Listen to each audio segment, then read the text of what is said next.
Mike from the SPPTV here, and I'm working on a rusty shit bucket truck today.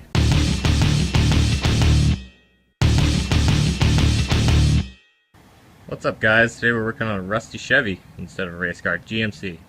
My bad. I thought I'd just make a video, maybe give some of you guys some tips and tricks to do with replacing the rust in the cheapest manner possible. It's got the 5-liter Vortec. It's got a rad full of just orange junk. I actually modified the Dex Cool sign here, so it's a little more accurate.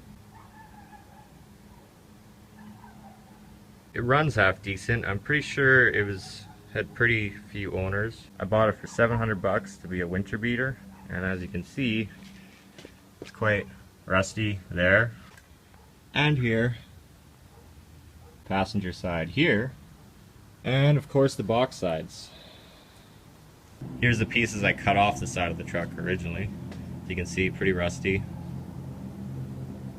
Interior is fairly nice, and I've always liked the interiors of these trucks compared to the 99 to 06. Newer ones are okay, but pretty decent condition. And I bought a whole crap load of parts for it before I started doing anything to it. This is the only stuff left. If I can find the picture, I had it all laid out. I'll put it on the screen right now. It's got 390.5 kilometers. So it's not exactly a restoration quality type rebuild I want to do here. Basically, I just want to get it good enough to safety drive for the winter. Maybe this thing will get a solid axle swap down the road or something of that nature to go off-roading more, but for now, just needs something to drive. It's got some 33-inch ball tracks on it. Goodyear. Great tires. Now this was the first thing I did. Obviously you gotta cut out the rust, get it out of the way. This box is pretty haggard, so I didn't really want to put too much time and effort into it. I was gonna buy the replacement panels, but they're 40 bucks each. So instead, I went to the local junkyard and cut off some pieces off other trucks that still had good wheel openings. As you can see here, kept a bit of the inner too. It's just kind of easier to cut them off this way actually, but it ends up being a benefit for fitting them on the truck. So far I have the one side mocked up and kind of fitted here. It's about where I'm going to want it before I start welding it. Might have to do a little more fitting, but it's pretty close. As you can see, left lots of the stock wheel opening in there, and then just kind of had the other piece, the new piece, just kind of covers it. Used a jigsaw and a sawzall, and the sawzall did lots of it good, although some parts you kind of need a short blade, say in this area because there's just more support there, and at the top because the box is kind of in there. So since I already have this side fitted, I thought I'd videotape some befitting the other side. You can see on this side it's still got these braces in there connected to the inner wheel well, back here too, the plastic part or whatever. So basically I'm going to leave that because it's not too bad over in here. And the other piece, I'll cut about here, so then it kind of fits over.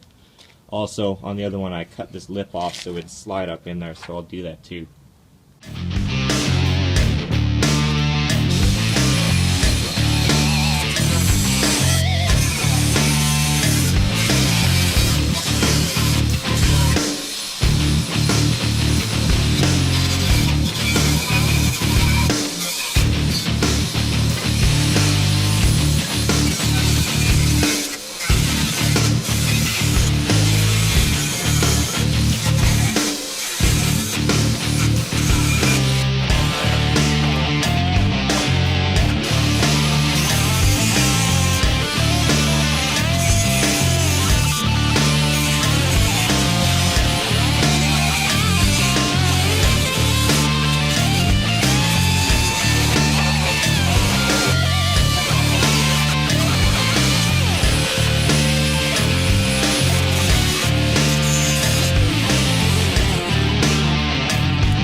Also learned from doing the other side, I'm probably better off just to cut these off right now.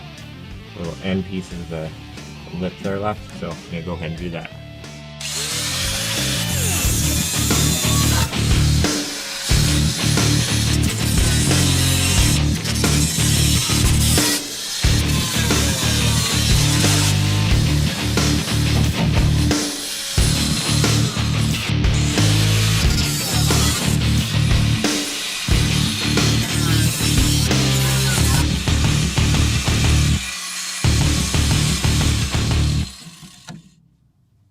lots of this kind of work comes down to just test fitting and taking it back off and seeing what works. Since I already have this side on, I kind of have an idea of what I should be doing over here. But if it's your first piece, or you know, you're learning, don't know, definitely don't cut off more than you have to. You kind of want to go slow and just see what it takes to make it work.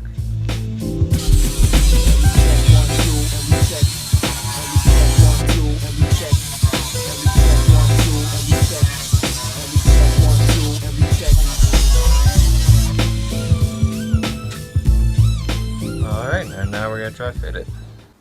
Got it fitted pretty well. I still got to take it off and bang the edges down, just so it welds nicer. You always want tight gaps, obviously. And it's just a little mangled from me cutting it off the truck at the junkyard. Check out that cut line though. Precision. Well, it's about time to eat something now. Some things I want to tell you guys. Oh yeah, Twitter. SPPTV now has a Twitter account. Twitter's pretty lame if you ask me, but it seemed like a good way to maybe communicate with you guys better. You could ask more questions. I've been thinking about doing like a Q&A thing. Thanks again everyone for subscribing. We're at like 1367 right now, something like that. By the way, I keep track of that like every day, so if you can get more subscribers, more likes, anything, I appreciate it all, and it's great to see the channel grow. I really want to hit 100K and get myself one of those plaques. To add to the wall full of plaques, hanging up in the office and back of my house like trophies. So as always, like, comment, subscribe, share, tell your friends. Maybe this will help someone out. Some rust repair work. I'll continue with this tomorrow and updates to come.